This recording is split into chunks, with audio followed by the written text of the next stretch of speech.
my heart bleeds, and while my heart bleeds, the governor grieves. While my heart bleeds, while your heart bleeds, while the people of Flint heart bleeds, yes, the governor and other people's heart and pockets grieve. Yes. What is going on? Y'all tell me some of the other things. $170 million were just allocated to Flint to help for the restitution about the water crisis, to fix pipes and everything. Why have they only did 600 to 1,000 pipes when you got thousands of homes have not been done, but yet they say stop giving the water? I went up there to the water authority up in Flint, and I helped pass out water. I took 3 semi-trucks. I took 4 U-Haul trucks. I did everything in my power to bring water. Not only did I do that, New Era and myself went back up to Flint, not only passed out water, but they passed out diapers, they passed out baby wipes, they passed out book bags, and they passed out school supplies, they passed out milk and everything. They walked out and passed. They didn't give it to some place to pass. They went in the communities and passed it out to the people who could not get to the water. And they even passed out water filters. We did it all. And I'm sitting here listening to $170 more million that was given to Flint. What in God's green earth are they doing with the money? I got one guy saying that the mayor stole money. I got one guy saying, and other people saying the governor, and we know the governor stole money with his boot mouth lying behind. He's the lyingest man I ever met. He told me, he says, I'm not going to sign right to work into office. You lying rascal, you green-eyed monkey devil, you. He said I wasn't going to sign. I'm not going to touch right to work. And lied to our face. And then while we were unwrapping gifts on Christmas, he signed into order right to work. You devilish devil, you. He the devils of the devils. He's the demon of the demon. I know y'all don't like it because that's your boy. But if you agree with something like that, you just as worse. But we talking about this Flint crisis. Give me a call, 313-209-9000. Go ahead, Pastor, and talk to us. They knew from the very beginning that the water was bad. Wow. They knew and they denied it for a long time that the water was bad. And the mistake they made was trying to get to a filter to take away from the Detroit water to save money. Sometimes it's not good to try to save money. My wife always tells me, spend the money. Come on. You want something good, spend the money. My father always taught me, if you go get a bootlegger to do a job for you, you're going to get a bootleg job. And that's what we're getting in the city of Flint, a bootleg job, because we got bootleg people in office. As simple as that. General Motors knew. I worked for General Motors over 10 years at the Lake Orion plant. And they knew the General Motors truck plant in the city of Flint, which is 3 plants or 4 plants in one, knew that the water was bad. Yes, they gave $440,000 to the city of Flint, to get changed over, to change over their piping, right? Because the water was so bad that it was rusting the parts immediately. It was tearing up the parts. It was tearing up their equipment. A lot of their equipment is ran by the water. Water runs through it and cools it off, and it was tearing it all up. So immediately General Motors knew the culprit was the Flint water system. That's right. So they had it changed over immediately. Mm-hmm. So if they know that the water rusts the inside of a machine, yes, what do you think the water is going to do to the inside of a body? They knew what they was doing. Did y'all hear what he just said? If it happened and it rusted inside of a machine or a computer or whatever, what would it do to your body? I'm looking. This is what it does to our body. I'm looking at the baby. That's what it does. Yes. Pastor, I lost my hair. I started losing hair. Oh, I was taking a picture of myself. You know how you do a selfie and you do it over your head? Yes. I was taking a picture and I noticed that I had spots in my hair. Yes. And I'm like, baby, I told my wife, I'm losing my hair. Something's going on. Wow. And she said, what are you doing? I said, I do the usual thing. I use the shampoo I've been using for years. She said, honey, it must be something. You using the Flint water? I said, yeah, I'll be taking a bath in there. I use the water. She said, you got to stop washing your hair with the water. So I started washing my hair with bottled water. And immediately, as soon as I stopped using the Flint water and started using the bottled water, my hair started growing back. As soon as you stopped with the tap water, as soon as I stopped. Flint, from Flint. My scalp was itching so severe to wake me up in the middle of the night, and I'd be scratching my head, itching crazy, like, what's going on with my scalp?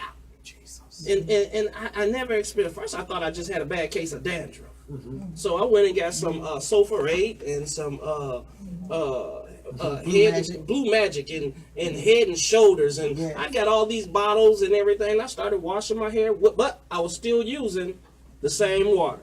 I was still using Flint water. Jesus. So my wife said, "Well, you got to stop using Flint water. Use bottled water." And immediately, soon as within that month of not using any Flint water and using bottled water, washing my hair twice a week with the bottled water, the itching stopped, slowed down, and soon stopped, and my hair just started growing back. Let me ask you something, Pastor Atkins, you and your wife.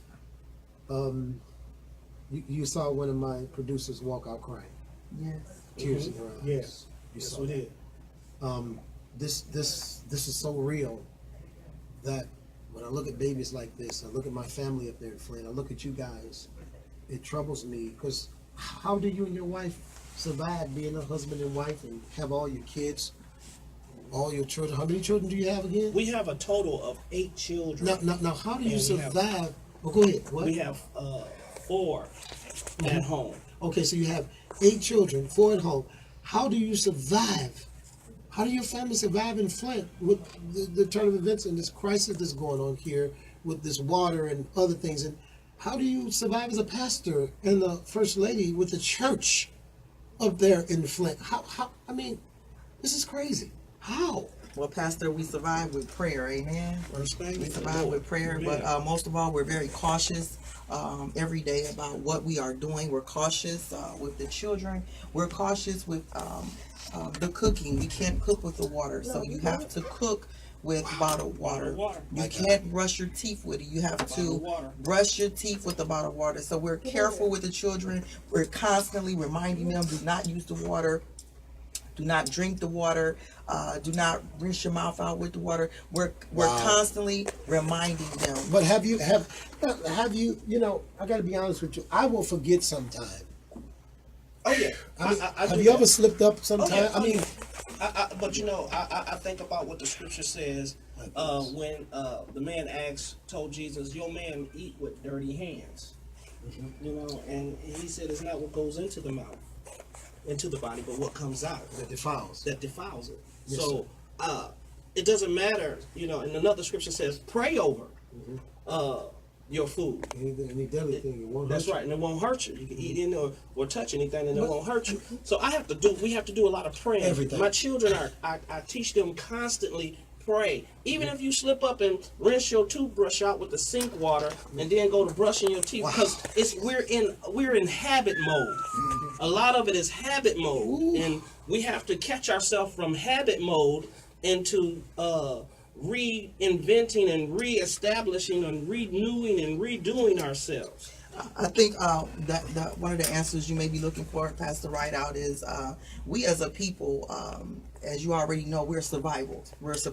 Yes. And whenever we are faced with adversity, we learn how to adapt and we learn how to survive. Yes. And because of this ability that we have in us to learn how to survive through the adversity, which is now this water crisis is a great adversity, we learn how to adapt to the situation. Now, a lot of people say, well, you're crazy, you need to move and you need to do this and you need to do that. But we make no move suddenly. Right. We don't want to make the wrong decision, you know, with our family, Right. you know, but we kicked into survival mode. But I do want to say this, with the Flint water crisis going on, it has been very frustrating. It has been very challenging. We had our kids tested for lead. You have to take your children to the doctor to get tested for lead. Yes. And the lead has to be at a certain level in order for them to be cleared. And our children were cleared of any lead poison. And Thank then God. we have to be tested for lead as well. And so me and Pastor got tested for lead, and we were also clear. Of the poison. My children is clear. No lead poison No lead in our poison, system. Right. No lead poison. Now I will say this. There have been rashes, skin rashes. There have been some people even have lesions Now, that have see? came upon their body. See, with the water crisis, and even I've had a rash somewhere. You've had experienced some rashes on the skin and everything. And I contacted the doctor when I got with the doctor and got some medication. It immediately went away, and we knew what the culprit was. The culprit was the water, and women, we're very sensitive with our body parts, and with that water, it's no way usable. No way. No way. I want to ask you and your husband something. I want Abayomi. Come on. Well, I just wanted to know: do you have children that are school age that are in Yes. school? How are they coping with this? Because they can't drink the water at school either. No. drink One of water the at things school. they lose out on, and one of the things they lose out on is fluoride. Because the water, the tap water, they have fluoride That's in right. the tap water. That's right. So you have to constantly take your children to the dentist to get fluoride treatments. Jesus. So that's one of the things that they're missing. Then they're missing out on the vitamins that's in the water, because the bottled water don't have the vitamins That's right. that's in the tap water. So you have to we constantly buying vitamins. We constantly, Yes. matter of fact, they on my wife's vitamins now. They've been taking her vitamins as I well. want to ask you though. Okay, I want to ask y'all something. Something as you all are talking, some things are coming to me, and they are really making me feel like perhaps it is a trap. Perhaps it is a setup. Just like they're gentrifying Detroit, trying to push all the blacks out of Detroit. Have anyone in Flint ever thought that they're trying to push everybody out of Flint so they can take it and do something different with it? Oh yes, I believe yes, definitely. Well, Definitely. you have the college scene down there in the city of Flint, Yes. which is Kettering University, Yes. and then you have Mott Community College, and then you College. have U of M Flint, U of M, and then you that's right. have State, and then you have Central Michigan, and then you have Wait, Wayne. We have a lot of different How do you- colleges wait. down there, and they're trying to push a new college town. Wait a scene minute. in the city of Flint. You just named, Which they restructured the whole downtown. Pastor, you just named 5 colleges. It's Yes. five different, five and universities. that's just it's five. That's That's right. that's just the tip of the iceberg. right. So Because then the- you have Arizona that's there, and they got one at the mall. They got a school at our mall. So now watch this. They're functioning They're functioning. in the city of Flint. 5 plus colleges and That's right. I'm gonna universities. tell you what the colleges did. Baker, Right. Baker Community College, and some of the other colleges. Now, my daughter goes to Baker, and I walked through Baker one day with her, and I noticed the water fountain off to the side because I was wondering, what did they do for water? I went and I looked at this water fountain, and I noticed that this water fountain can fill up bottled water as well as you can drink from it. Wow. And what I really noticed about this water fountain, that it was a special water fountain. It had a osmosis. Oh my God. It was an I know what you're talking about. osmosis Osmosis. water filter Filter. system. The best thing you The can best put on- thing you can put Yeah. in anywhere. And you saw that in the college. It was in the college. This is a water fountain. Now this water fountain costs about $3,000, maybe $5,000 by itself. So they're drinking the clean, fresh, better water. Yes. And they're leaving the garbage trash water to you, me, our family, our loved ones that are up in Flint, and they are making it hard for those who are trying. This bothers me because it seems like gentrification. It seems like So let me say this. This has been done before. I don't know. Wow. I grew up in the city of Detroit, and I remember back in the early 1980s, All right. where Chrysler came through Mack Avenue. That's right. When Chrysler, That's right. before the bridge went up at Mack Right. and Connors, You know what you're talking there were about. houses there. That's right. And Chrysler came through, and they bought the Remember people that? out. I know they bought the people out because my family right. were on those blocks. and They- GM over there. that's Shane, right. Poletown. And then you Well, had they did the same thing Chrysler in down, Flint. still That's down there on right. Lightcast. Right. And my family Lightcast. lived on the street. It's not there no more, but the street was called Hilger. That's right. And we lived on Hilger, and they came through there and they bought up that whole area and They they cleaned it pushed up. the people Out. back further down uh-huh, in the areas. And as the people went further in the areas, they began to populate those areas. And then later on, You see it happen again. Now it's happening in the Fisher area. Fisher, Iroquois, Burns, That's right. Crane. That's right. They moved those people in there, and they waited till those people, the houses got dilapidated, and they sat on those abandoned Doing it over on properties. Jefferson now. That's right. And now they came in and they're building up new properties, and some housing has been made non-affordable for our people. Just so you can push them out. Okay, I'm going to take a caller. Come on, Hank. Let's go to line 2. Hank, you're on the air. Thank you for waiting. Go ahead, sir.